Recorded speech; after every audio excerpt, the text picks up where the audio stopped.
안녕하세요. 저희는 밀레니얼 세대의 세상 읽기라는 주제로 대담을 시작하게 된 문화평론하는 조대한이라고 합니다. 같이 옆에 자리에는 이슬아 작가님 모셨는데요. 이슬아님 자기소개 한번 해주시죠. 네, 안녕하세요. 저는 글 쓰는 이슬아입니다. 조대한 평론가님과 함께 밀레니얼 세대의 세상 읽기에 대해서 즐겁게 대담을 해보겠습니다. 예. 밀레니얼 세대 밀레니얼 세대 저희가 밀레니얼 세대라는 예. 이름으로 모였는데 그쵸. 사실 저희 사이에서도 약간의 나이 차이가 있잖아요. 있죠. 저는 1992년에 태어나서 예. 살아가고 있는데 저는 1986년생이거든요. 네, 근데 이게 뭐 저를 이제 평론가로 이렇게 섭외하신 이유는 뭔가 이런 이상한 이야기를 하라는 말씀일 것 같은데 약간 밀레니얼 세대라고 하는 거가 약간 도대체 무엇인가? 예, 무엇인가 이거 정의부터 그냥 잠깐 그래도 이야기를 하고 가는 게 좋을 것 같다는 생각이 들기는 들어요. 네, 이게 뭐 닐 하우, 뭐 윌리엄 스트라우스 이런 뭐 분들께서 세대론이라는 책에서 이제 밀레니얼 세대라는 단어를 처음 사용하셨었는데 이제 미국에서 사용되었던 단어니까 그게 이제 뭐 1981년생부터 뭐 1990년대 중반생까지를 보통 밀레니얼 세대라고 한대. 근데 이게 사실 그 안에서도 그쵸. 이렇게 한 15년 이상의 격차가 있는 거니까 약간 동의 안 하시는 분들도 있겠다는 생각이 들기도 들어요. 생각보다 되게 넓은 폭이네요. 예.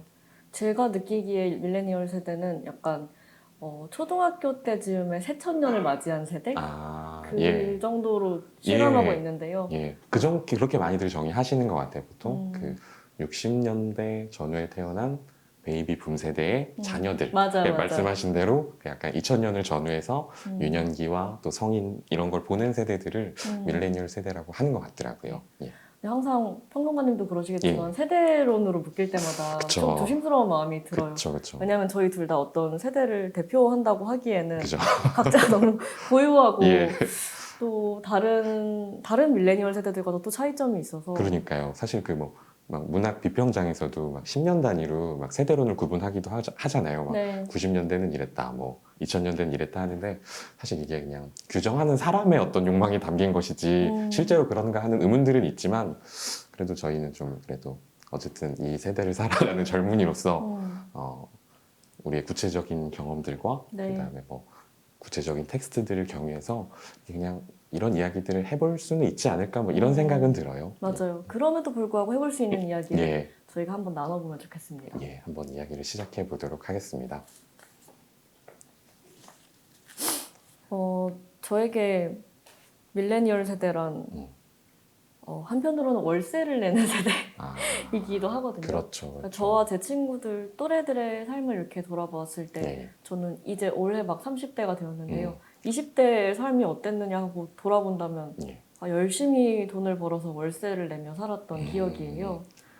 그죠. 그래서, 사실 젊은 세대들에게 제일 많이 또 붙이는 이야기 중에 하나가 뭐 몇포 세대 막 이런 거에서 자기 집을 못 가지는 세대라는 말 많이 하잖아요. 맞아요. 말씀하신 것처럼 그러면 내 소유의 집이 없으니까 살아가기 위해서는 매번 고정 지출로 주거 비용을 계속 내야 되는 그런 세대이기도 한 것 같아요. 맞아요. 그래서 주거를 떼놓고 말하기가 되게 어려울 것 같은데 그쵸. 문학이든 저희의 생활이든 뭐 창작이든요.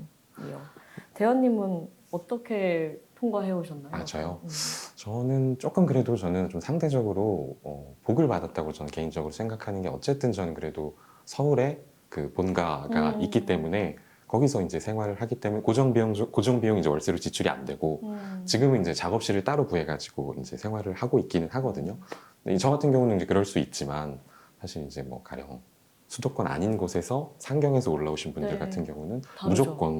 무조건 지출을 해야 되니까. 맞아요. 저도 뭔가 서울 외곽에 부모님 댁이 있어서 조금 20대 초반부터 열심히 벌었어야 되는 편에 속하는데요. 그 2년마다 한 번씩 집을 옮겨가야 되잖아요. 그쵸. 자기 집이 없으면. 그래서 저는 이 청년 세대의 주거 불안정성과 어떤 독서의 경험도 되게 연결되어 맞아요. 있다고 생각해요. 맞아요. 왜 젊은이들이 책을 읽지 않냐는 얘기를 되게 많이 하시거든요. 근데 사실 젊은이들이 책을 사지 않는 건 책을 쌓아놓을 물리적인 공간이 없기 맞습니다. 때문이기도 하거든요. 예, 그 이사할 때 아저씨들 싫어하시거든요. 그쵸. 되게 책 많으면 되게 뭐라 하시거든요. 그렇죠. 그리고 실제로 방도 되게 좁고요. 아주 그쵸. 좁은 방을 정말 비싼 돈을 내면서 살아가는 게 밀레니얼 세대의 그쵸. 삶이기도 하니까요. 예. 그래서 그 관련 지은 텍스트로 좀 이야기해 볼 만한 거가 그 김정은 작가님의 네. 그 혼자를 기르는 법이라고 하는 그 저 웹툰으로 나왔다가 이제 단행본으로도 나와 있는 책이 있는데 네. 그거를 보면 좀 지금 밀레니얼 세대라고 불릴 만한 그 젊은이들이 그 주거 문제에 대해서 어떻게 생각하는지가 좀 적나라하게 잘 드러나고 있는 것 같아요. 정말 좋은 작품이죠. 너무 좋았어요. 그 주거뿐만 아니라 뭐 여러 가지 일에 대한 경험, 관계에 대한 경험 다 훑는 좋은 만화인데 저는 거기서도 특히 그 주거 공간에 대한 컷들이 되게 인상적이더라고요. 아주 거의 칸에 가까운 방에 살면서 나름의 어떤 희비가 매일매일 있잖아요. 근데 그 거기서 이런 장면들이 나와요. 어렸을 때는 그 좋은 집에 사는 게 꿈이었고 청년기 때는 좁은 집에라도 사는 게 꿈이었고 성인기 때는 족 같아서 사는 게 꿈이다라고 그런 대사가 나오거든요. 그래서 갈수록 이 애가 나이를 먹으면서 주거에 대한 희망과 기대가 되게 축소되는 장면들이 나와요. 맞습니다. 그게 좀 마음이 아프죠. 맞아요. 거기서 말씀하신 그런 것도 저도 되게 인상 깊었고 거기 그런 거 있었잖아요. 마치 땅 따먹기 하듯이 맞아요. 남의 건데 내 것만 이 공간이 없어가지고 이번 생에서는 나의 사적인 소유지는 없을 것 같다 막 이렇게 약간 체념한 듯한 분위기가 있었었는데 참 그런 거 보면은 뭐 요새 젊은 세대들에게 막 이렇게 미래를 위해 저축하지 않는다, 뭐 욜로족이다 이런 말 많이 쓰는데 어떻게 보면은 무언가를 저축해도 그런 거가 기대되지 않는, 더 이상 맞아. 뭔가가 누적되지 않는 거를 미리 깨달아 버렸기 때문에 그런 거를 뭐 포기하고 지금 현재를 즐기고 있는 거 아닐까 그렇게 생각해 볼 수도 있을 것 같아요. 맞아요. 그 저희 부모님 세대까지만 해도 음. 자수성가로 많이 노력하면 집을 살 수도 있는 그쵸. 세대였는데 지금은 안 되니까. 그렇죠. 네. 어렵죠 사실. 네. 수도권에서 집 구하기가. 이 관련 지어서 조금 이야기해 볼 만한 것가 또 스라임도 그렇고 저도 그렇고 어떻게 보면은 그 보통 일반적인 직장인 가령 뭐 9 to 6 어디 출근해서 피고용인으로서 이렇게 생활하는 노동자라기보다는 그냥 프리랜서 내지는 그쵸. 약간 마감 노동자에 네. 가깝잖아요. 근데 이 마감 노동자들이 사실 자기 글 쓰는 직업 공간으로 제일 많이 사용하는 게 카페거든요. 제 주변에는 약간 일부러 출근하듯이 카페에 서서 글 쓰시고 이렇게 퇴근해서 집에 오시고 이런 분들 많은데 이 코시국이 되다 보니까 그쵸. 카페를 못 가니까 작업할 곳이 없다라고 이런 말들 되게 많이 하시더라고요. 스라님 혹시 뭐 작업을 보통 집에서 하시나요? 저는 집에서 하는 습관을 많이 들였는데요. 왜냐하면은 일간 이스라라는 걸 하면서 매일매일 쓰니까 사실 장소를 옮기는 게 저한테 조금 산만하기도 했고 그리고 출판사를 하면서 조금 공간이 진짜 필요해서 서울 밖으로 나갔어요.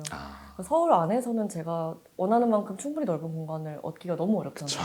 너무 비싸니까.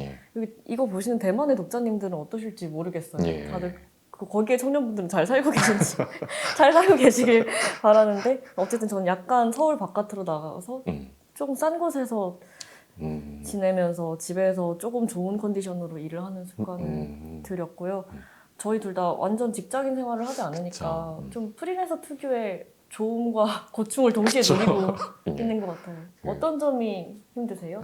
제일 힘든 거는 사실 그 출근과 퇴근의 경계가 없다는 거. 그러니까 주말이 되더라도 내가 이 일을 끝내지 못하면 그냥 계속 그거에 매달려가지고 맞아요. 내일이니까 그렇게 그 일주일 내내 그것에 시달려야 된다라는 게 제일 힘들고 퇴근하더라도 쉬는 게 없고 그래도 좀 좋은 거는 아침에 일어나지 않아도 된다는 게 그게 제일 좋은 것 같긴 합니다. 그러니까 출퇴근을 하지 않아도 된다는 게 장점이자 단점인 것 같아요. 저는 집에서 그 일간 이스라라는 프로젝트를 연재하는데요. 일간 신문처럼 이스라엘 이야기를 매일 한 편씩 연재하는 프로젝트예요. 원래 그 아시다시피 작가들은 보통은 출판사나 잡지사의 청탁을 통해서 등용을 통과하고 그리고 청탁을 받았잖아요. 근데 그렇게 해서는 아까 말씀드린 뭐 월세 비용이랄지 고정 지출을 감당할 수가 없어서 제 스스로 그냥 저 일간 이스라라는 걸 시작하고 직접 저한테 돈을 보내세요. 제가 메일로 바로 쏘겠습니다 하는 그런 작가와 독자 사이의 글 직거래 프로젝트를 했던 것이거든요. 근데 이것 또한 밀레니얼 세대에서 나올 수 있는 기획 같아요. 맞습니다. 이게 사실 밀레니얼 세대가 제일 좀 꺼려하는 것 중에 하나가 내가 하는 노동에 대해서 대가를 못 받는 거. 맞아요. 그렇잖아요. 그러니까 뭔가 열정페이나 청춘페이 같은 거에 대해서 좀 약간 반감을 가지고 있잖아요. 그리고 아니면 뭐 중간에서 좀 부당하게 누군가가 그런 것들을 이익을 갈취해 간다는 느낌이 들거나 이런 거에 되게 약간 거부감을 가지고 있는데 말씀하신 대로 약간 내가 하는 거를 바로 수익으로 직결시키는 그런 작업들을 좀 그런 자기 루트들을 개척해 나가시는 것 같아요. 그 대표적으로 말씀하신 그 예, 일간 이스라 그 메일 딜리버리도 그랬고 네, 그쵸? 맞아요. 예. 그 돈 이야기를 하셨는데 예, 예. 그 돈 이야기를 터부시하지 않는 아, 세대의 출현이라고도 느끼거든요. 그쵸. 저는 그 출판계에 처음에 그 데뷔를 하고 일을 예, 하면서 어른들이 그러니까 중년 어른들이 원고료 명시를 너무 안 해서 아, 되게 그죠. 깜짝 놀랐어요. 예. 그 원고를 청탁을 하면 막 분량도 정해주시고 주제도 정해주시고 마감일도 정해주시잖아요. 주는데, 예. 근데 돈 얘기만 안 써 있어요. 왜 돈 얘기 안 해? 그래서 전화해서 이렇게 어. 얼마죠? 이렇게 예. 물어봐야 되는데 애초에 일을 받는 입장, 일을 요청하는 입장에서 먼저 그쵸. 명시해 주시면 좋잖아요. 그쵸. 그래서 첫 메일에 그 돈을 써주시는 게 정말 중요하다고 생각한다. 어. 그 얘기를 많이 하면서 지냈던 것 예. 같고.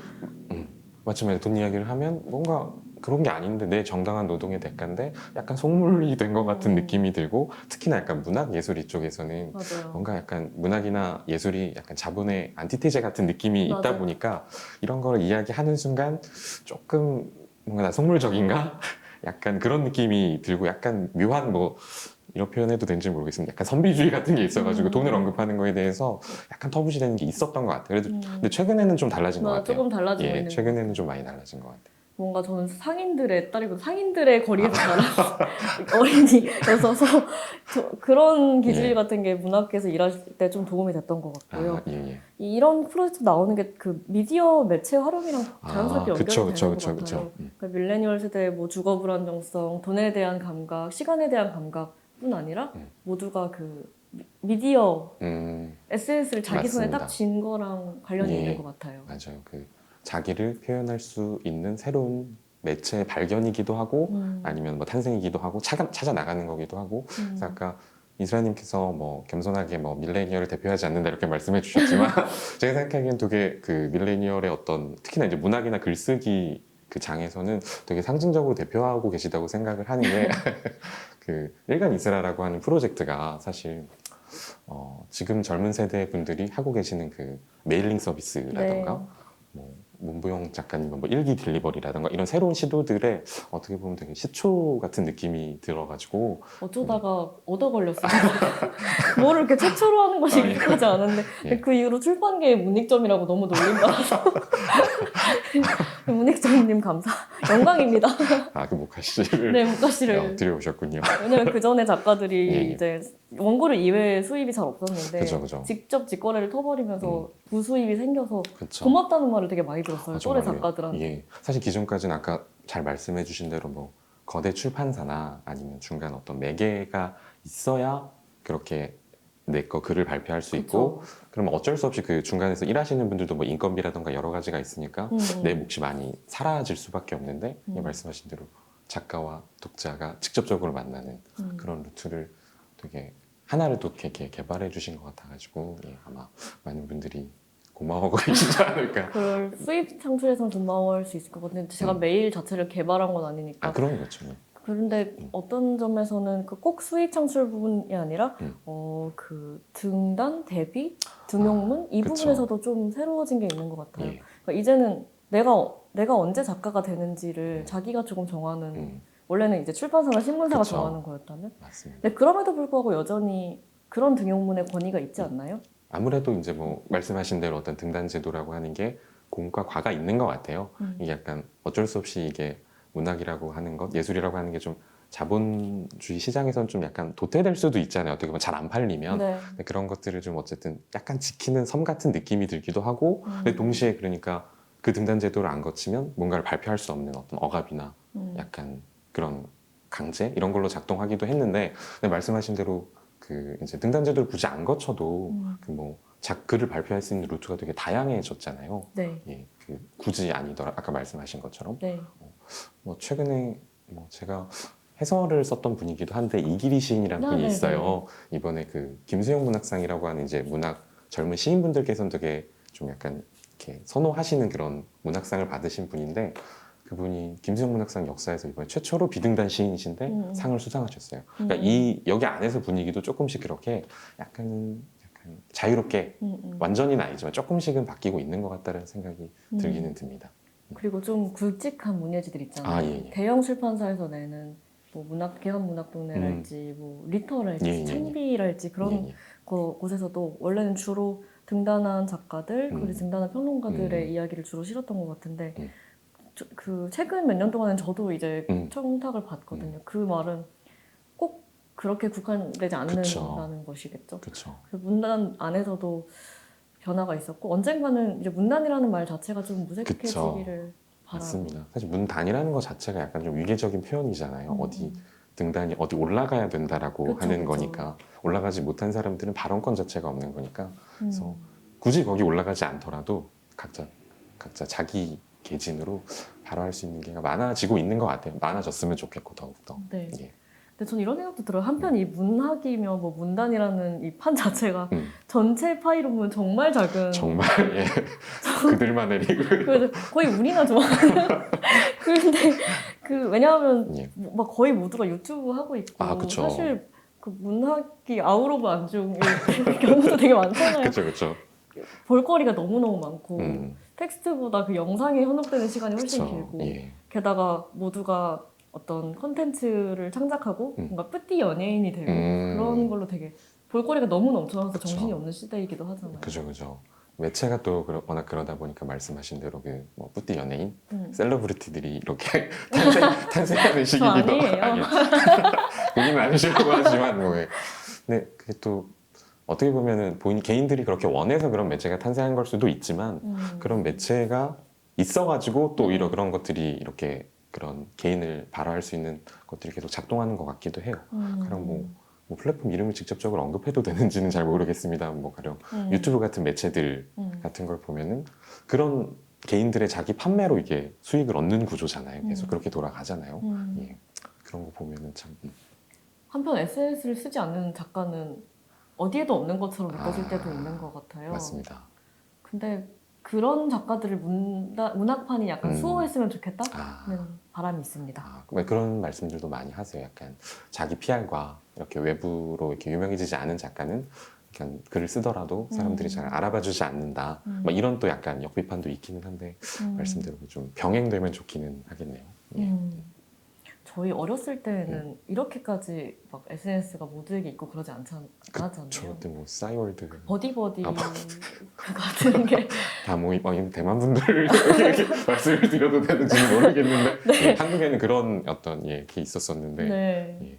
그리고 모두 이렇게 실시간으로 언제나 접속되어 있지는 않았던 느낌이거든요. 예. 지금은 근데 또 아니잖아요. 그렇죠. 저희도 약간 디지털과 어떤 미디어의 변화를 나름대로 격변기를 겪으면서 같이 함께 자랐던 세대이기도 하고 그죠? 그래서 약간 밀레니얼 세대를 좀 뭔가 다른 모든 세대들이 다 그러겠죠. 뭐 그 아날로그와 디지털 세대를 모두 다 경험한 세대이기는 하겠는데 유독 밀레니얼 세대를 약간 그 디지털의 그 변화를 유년기에 겪었기 때문에 그래서 적응은 되게 빠르고 맞아요. 대신에 근데 아날로그적인 기억은 또 가지고 있는 어떤 맞아요. 끼인 세대라는 이야기들도 제법 하시더라고요. 그렇게 말씀들도 하시더라고요. 어떻게 보면 과도기를 겪은 세대가 아닌가 그 생각도 들어요. 그쵸. 기술이 변하는 속도를 마음이나 정서가 덜 따라갔다는 느낌도 저는 약간 받는 것 같아요. 그렇기도 하겠네요. 뭐 흔히 하는 그 비유지만 그 전화기 같은 것도 이걸로 세대 구분을 많이 맞아요. 그러니까 이렇게 받으면 옛날 사람이고 이렇게 뭐죠? 요즘 세대가 이렇게 아이들은 이렇게 받는다더라고요. 이렇게 한다라는 거 상상 자체를 못 하게 되니까. 그러네요. 기술이라고 하는 게 정말로 그렇게 문화를 지배하는 거기도 한 것 같아요. 왜 요즘 그런 얘기 하잖아요. 요즘 20대들은 전화 걸면 싫어한다는 얘기를 제가 어른들한테도 종종 들었던 것 같아요. 그런가요? 예. 그러니까 저는 통화하는 거 되게 좋아하는데요. 이렇게 20대들이랑 일하시는 40, 50대 분들이 이제 할 말이 있어서 전화를 했는데 왜 전화하시냐고 카톡이나 문자로 하면 되지. 그러니까 텍스트가 훨씬 편하니까 세대로 느껴진다고 하시더라고요. 저도 들어본 것 같아요. 약간 전화 포비아 같은 그런 걸 무서워하고 맞아요. 약간 떨려하는 사람들. 20대 연예인들도 나와서 자긴 전화 오면 너무 긴장된다고. 그렇구나. 어떠세요? 저희 근데 전화로 전화 좋은데. 저는 약간 이것도 약간 그런 아날로그 세대가 저는 이렇게 쓰려면 글로 쓰면 사실 또 괜히 또 뭔가 신경 써야 되잖아요. 그 문장과 이게 그 서두에 선생님 안녕하세요. 막 네네네. 날씨가 추운데 잘 지내요? 이런 거를 되게 친절하게 하시네요. 이렇게 해야 되는데 그런 거 없이 그냥 전화로 하면 말로 하면 또 되게 맞아요. 편하니까 저는 좀 전화가 좀 편한 것 같긴 합니다. 또 우리는 텍스트가 업이니까 더 필요한 그런 게 있어요. 맞아요. 여긴 맞춤법 신경 쓰게 되고. 지금도 말로 하니까 되게 좋아요. 말이 더 편해. 아무튼 그런 차이가 약간 있는 것 같습니다. 조금 뭐 그냥 딴 얘기일 수도 있는데 가령 최근에 아까 유튜브 이야기 나왔었으니까 그런 말도 하더라고요. 뭐 우리 미래에 대해서 문학을 하는 작가들과 저는 이제 어쩔 수 없이 평론을 하니까 그 미래에 대해서 고민을 하게 되죠. 내가 미래에도 과연 먹고 살 수 있을까를 고민하게 되는데 그 비평가는 누군가는 그렇게 약간 시니컬하게 말을 하더라고요. 비평가는 사라질 거다. 그래요? 예, 왜냐면 그 자리를 유튜브의 알고리즘이 대체할 거다.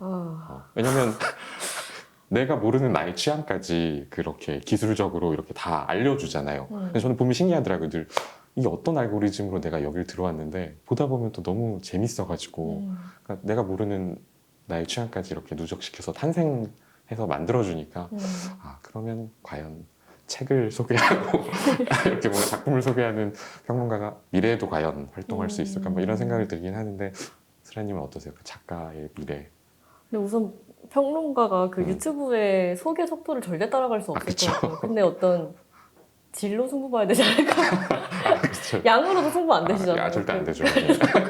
그리고 이미 나오는 것들이 이미 일어나고 있는 현상 뒤에 이게 무슨 일이었는지 소화하는 것도 평론가의 몫이잖아요. 또 좋게 말씀을 해주시네요. 잘하셔야 돼요. 열심히 하겠습니다. 저도 진짜 걱정이 태산인데 예. 갈수록 이렇게 끈질기게 텍스트를 앉아서 오랜 호흡으로 읽는 독자들은 갈수록 사라질 텐데요. 그렇죠. 저만 해도 스마트폰을 내려놓고 한 호흡으로 책을 읽는 게 되게 어려워요. 그렇죠. 저는 또 글쓰기 교사로도 일을 하니까 아이들한테 왜 책을 읽어야 되고 어떻게 읽어야 되는지 설득하기가 되게 어려워요. 왜냐면 유튜브가 훨씬 재밌거든요. 그렇죠. 우리 입장에서도 훨씬 더 재밌는데. 그렇죠. 그리고 어떤 정보는 유튜브가 떠먹여주기 때문에 그렇죠.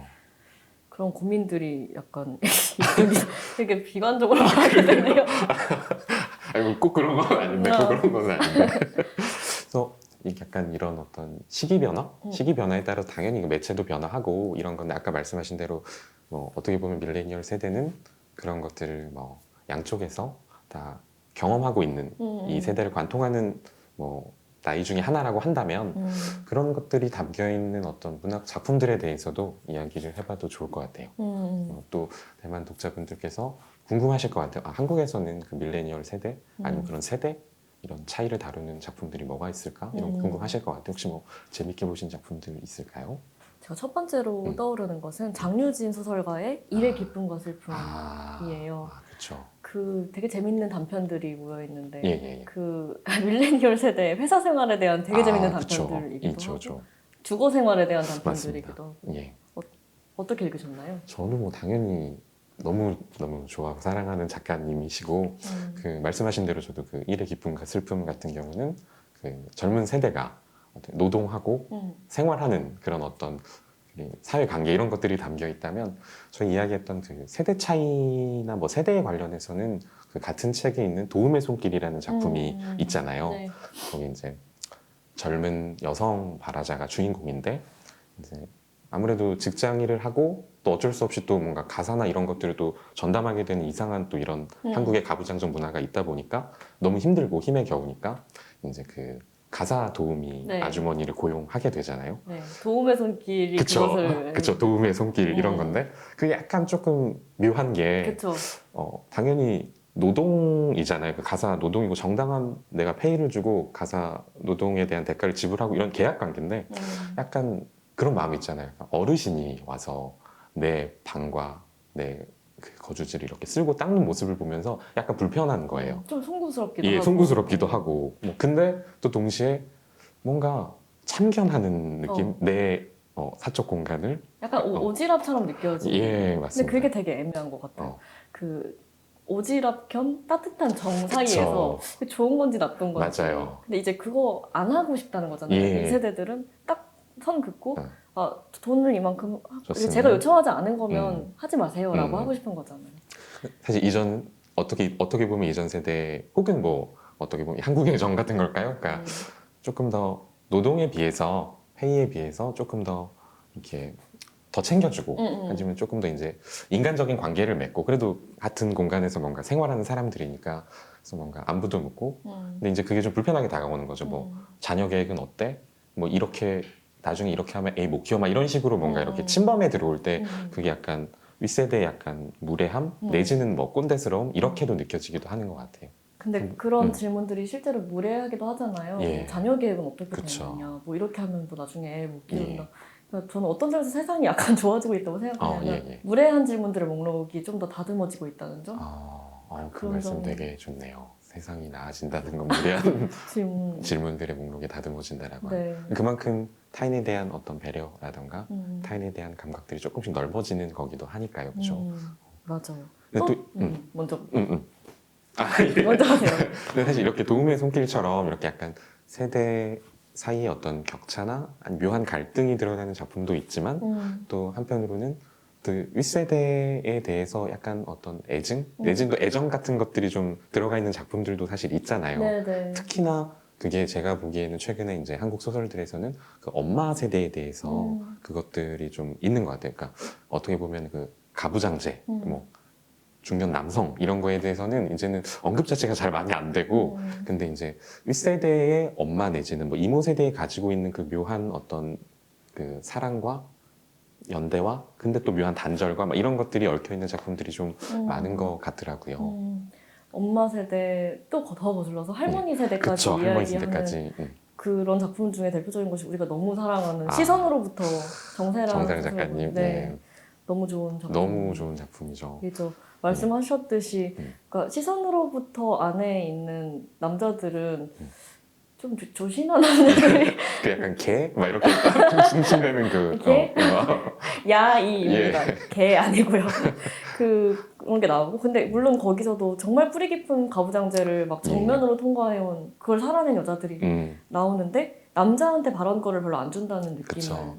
강하게 받았습니다. 맞습니다. 거기서도 이제 다들 아마 많이들 읽어보셨겠지만 그 심시선이라고 하는 그 20세기를 살아온 그 할머니의 삶을 이제 그 자녀 내지는 손녀, 손주들이 이렇게 다시 이렇게 그 제사를 기점으로 해가지고 다시 반추하는 그런 내용이잖아요. 맞아요. 참 그거를 보면은 좀 뭔가 그런 따스함도 있으면서 그 시대를 어떻게 힘들게 살아왔던 그거에 대한 약간 안쓰러움 같은 것들이 좀 배어 있는 것 같아요. 저는 그 책의 띠지에 적힌 문구를 정말 사랑하는데요. 이 책은 20세기를 살아낸 여자들에 대한 21세기의 사랑이다. 너무 멋진 문장이잖아요. 그러니까 아마 정생 작가님 본인이 쓰신 네, 맞아요. 작가의 말을 쓰셨던 문장이 작가의 말에.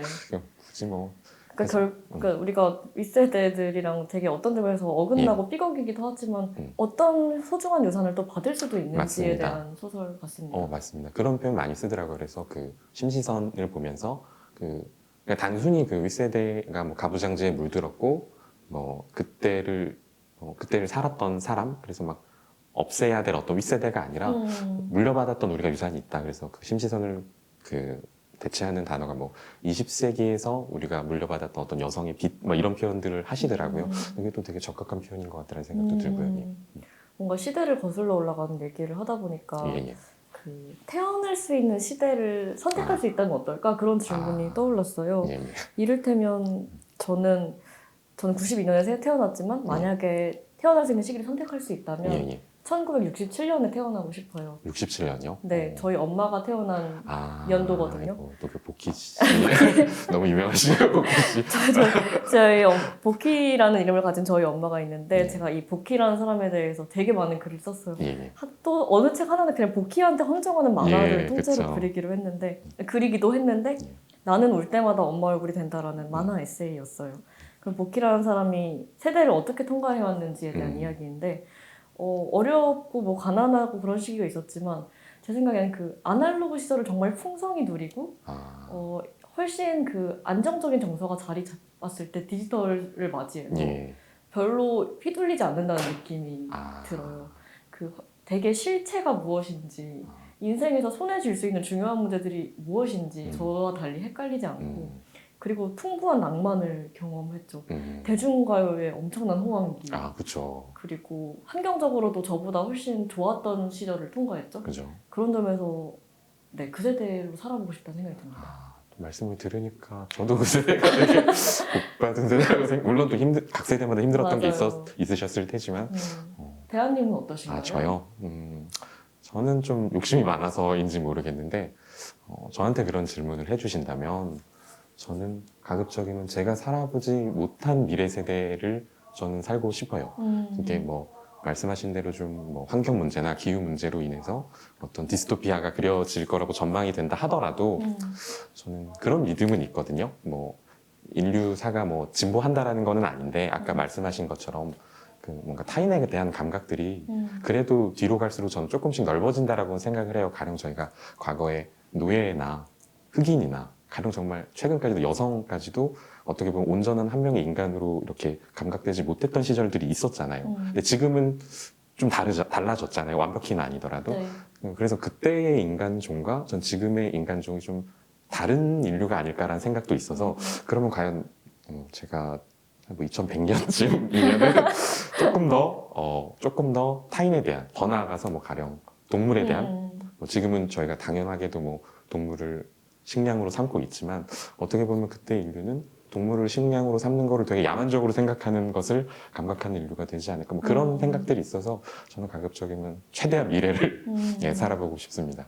지금은 동물권이라는 말이 우습지만 우습게 들리는 경우가 많지만 어느 순간에는 인권처럼 당연할 거예요. 그렇죠. 동물에 대한 감각들이 확장되는 것도 있겠지만 사실 밀레니얼 세대를 정의하는 또 다른 요소 중에 하나가 사실 젠더 감수성의 확장 같은 것도 이야기를 해볼 수 있을 것 같아요. 네. 예. 젠더 감수성 확장 너무 중요하죠. 그렇죠. 그리고 퀴어에 대한 소설도 되게 많이 그렇죠. 늘어났고 그 문학 바깥에서도 여러 가지 일들이 일어났죠. 그렇죠. 그 저희 대표적으로 이야기해 볼 수 있는 게 김규진 작가님의 언니 나랑 결혼할래요라고 하는 작품이 있었잖아요. 네. 그거 보면 참 그 한국의 현실 같은 거 있잖아요.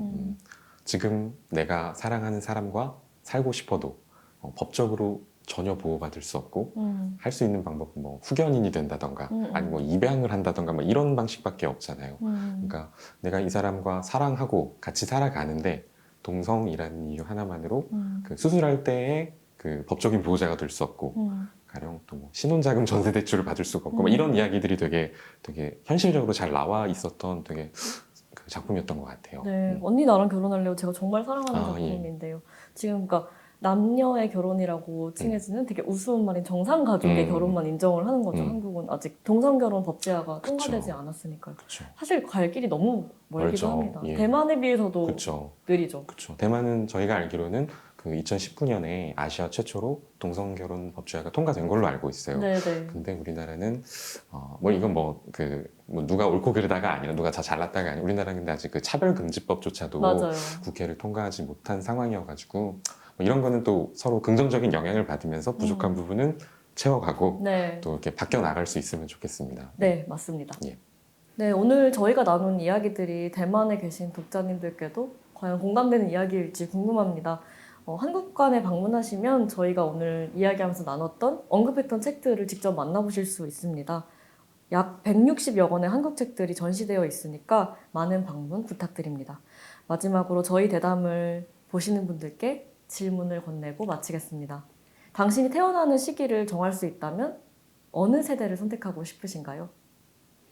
예, 밀레니얼 세대의 세상 읽기 대담 마치도록 하겠습니다. 감사합니다. 감사합니다.